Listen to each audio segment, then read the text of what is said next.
Hotep, you guys, welcome back to the Chosen Few channel. I'm your host, Matthew Daniels, the writer, author, scribe, and bookworm. But I'm not just a bookworm world, I'm the real bookworm. Make sure you get it right. And as always, may your name live on forever, and may your memory never die.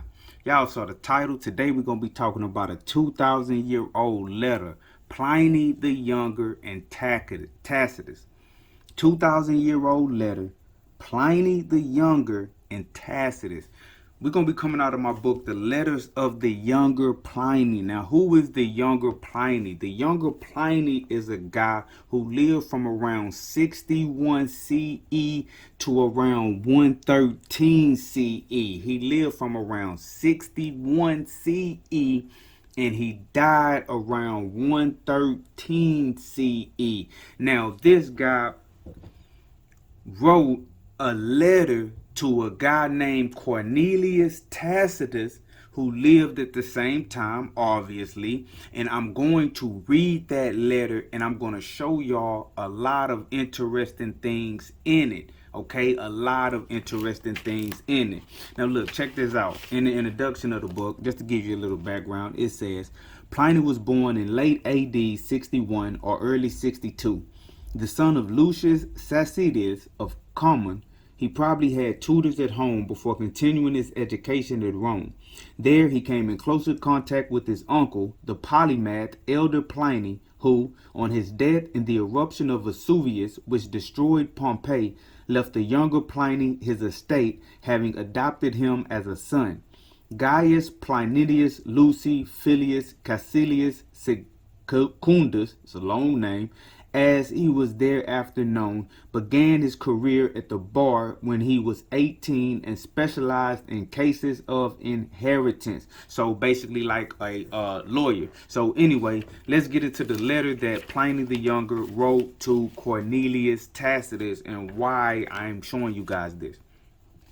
He says, "Thank you for asking me to send you a description of my uncle's death so that you can leave an accurate account of it for posterity. I know that immortal fame awaits him if his death is recorded by you. It is true that he perished in a catastrophe which destroyed the loveliest regions of the earth, a fate shared by whole cities and their people, and one so memorable that it is likely to make his name live on forever. And he himself wrote a number of books of lasting value, but you write for all time, and can still do much to perpetuate his memory. The fortunate man, in my opinion, is he to whom the gods have granted the power either to do something which is worth recording or to write what is worth reading. And most fortunate of all is the man who can do both. Such a man was my uncle, as his own books and yours will prove. So you set me a task I would choose for myself, and I am more than willing to start on it." So we see that Pliny the Younger is writing to Cornelius Tacitus because Cornelius Tacitus asked him to give him a description of how his uncle died. The uncle of Pliny the Younger is Pliny the Elder, and as we saw, he wrote books as well. Now this guy died in the eruption of Mount Vesuvius. A lot of people know about the eruption of Mount Vesuvius because they talk about Pompeii. Whenever they talk about Pompeii and you see those human remains that are they look like they are ashes, but they are in the shape of deceased people, and they say that 2,000 years ago, around 70 something CE or AD, a volcano erupted. Mount Vesuvius erupted and covered that city and killed a lot of those people instantly. Well, the uncle of Pliny the Younger, Pliny the Elder, died in that volcano eruption. Facts, right? And so Cornelius Tacitus is writing to Pliny the Younger, asking him to send him a description of how his uncle died, because he was there. Pliny the Younger was there. I may go into that one day, but matter of fact, it's a video about it on my channel. If you just scroll down through my channel, I do a video about Vesuvius and I read what Pliny the Younger says. But anyway, Cornelius Tacitus, he is asking for this story because he is like the official historian for Rome. He wrote several works. Look, check this out. He wrote this. This is a work that I have of his, Tacitus, The Annals of Imperial Rome. And he wrote down the history of the Roman Empire, right? I have another book with some of his works in it, Tacitus, the Agricola, and the Germania. Now I do have another book in there from Tacitus, but I didn't bring it out. But anyway, when Tacitus was writing the history of Rome, right, he had to, use source material telling certain stories. So for the most accurate account of the eruption of Mount Vesuvius, he went to an eyewitness and he wanted him to tell him the story of how his uncle died in Mount Vesuvius so that he could add it into the annals of imperial Rome. Look, you see how Pliny says, I know that immortal fame awaits him if his death is recorded by you. And so he's saying he knows that since Tacitus is writing the official histories for the Roman Empire, if Tacitus mentions his uncle, immortal fame awaits him. But what's odd about that, or what's just noteworthy about that, all of Tacitus' works, he wrote several books in the annals of imperial Rome, or the history of the Roman Empire. There are several books all compiled together as one big book. That's how they wrote histories, right? All of his books don't survive to this day. So we do not have his account, right? We do not have Tacitus' account of Pliny's account of his uncle dying. Whatever book he wrote that in, apparently it seems that may have been one of the ones that was destroyed, or I haven't come across it. If it's out there, maybe out there. Let me not speak absolutely, but I've looked for it. I haven't found it, right? But the version of the story that is preserved is the version that Pliny the Younger wrote. He thought the immortal fame about this story was going to come through Tacitus.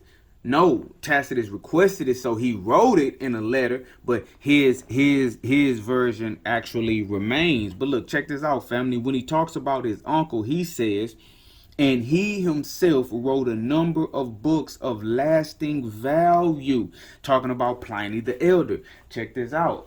This is why I'm the real bookworm, family. Boom. Pliny the Elder, Natural History, a selection. So this book right here is full of works that Pliny the Elder wrote. Yes, I have Pliny the Younger, I have his uncle Pliny the Elder, and I have the grand historian who was the friend of Pliny the Younger, Tacitus. I have works from all of these gentlemen. So I can see what Pliny meant when he said that and he himself wrote a number of books of lasting value. I really do. I enjoy reading through Pliny the Elder's works. So now, with all of this information, right, there's a lot more, but with all of this information, I'm going to read the letter once again and watch how, if you didn't know this before, it's going to fall into place and it's going to make a lot more sense why Pliny the Younger is writing this 2,000-year-old letter to Cornelius Tacitus. Thank you for asking me to send you a description of my uncle's death so that you can leave an accurate account of it for posterity. I know that immortal fame awaits him if his death is recorded by you. It is true that he perished in a catastrophe which destroyed the loveliest regions of the earth, a fate shared by whole cities and their people, and one so memorable that it is likely to make his name live forever. And he himself wrote a number of books of lasting value, but you write for all time, and can still do much to perpetuate his memory. The fortunate man, in my opinion, is he to whom the gods have granted the power either to do something which is worth recording or to write what is worth reading. And most fortunate of all is the man who can do both. Such a man was my uncle, as his own books and yours will prove. So you set me a task I would choose for myself, and I am more than willing to start on it. That's powerful. That's powerful. And what I just want to say is, for Pliny the Younger, may your name live on forever and may your memory never die. This was so impactful the first time I wrote it. I actually used this Pliny the Elder quote in my most recent book. I wrote a book, My Beautiful and Loving Wife. It's a book for my wife. I wrote it for her birthday. But what this book is designed to be passed down for 1,000 years. You know what I'm saying, to whoever buy, but definitely through my family. I already told my children I'm gonna pass it down to them, and I'm gonna pass down. I want them to pass it down to their children as well. But in one of the chapters, I actually began it by quoting Pliny the Younger. Right, the last chapter of the book. Look, check this out. Chapter 11. Thank you.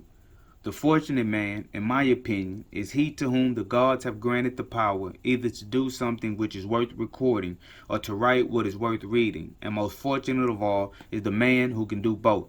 Pliny the Younger, 61 CE to 113 CE.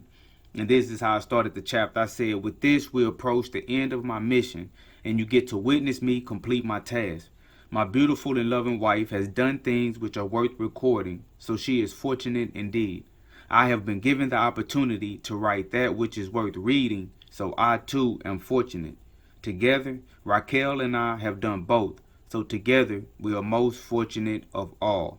And then I go into the last chapter. But Pliny, may your name live on forever and may your memory never die. 2,000-year-old letter, Pliny the Younger and Cornelius Tacitus. Y'all go to dandyandbigherm.com and y'all get those Matthew Daniels books, man. I have 4 novels out. Support the Real Bookworm. Support literacy. Support entrepreneurship. So man, support all that. Support the dream, man. And you're gonna get a good read. Go order those books, man. And they're going to ship out. I have them on deck. They coming out, man. Thanks for watching. This your brother Matthew Daniels, aka I'm Pooh, aka the Chosen Few, aka the Real Bookworm. But I'm not just a bookworm, world. I'm the real bookworm. Make sure you get it right. And as always, may your name live on forever and may your memory never die. Hotel.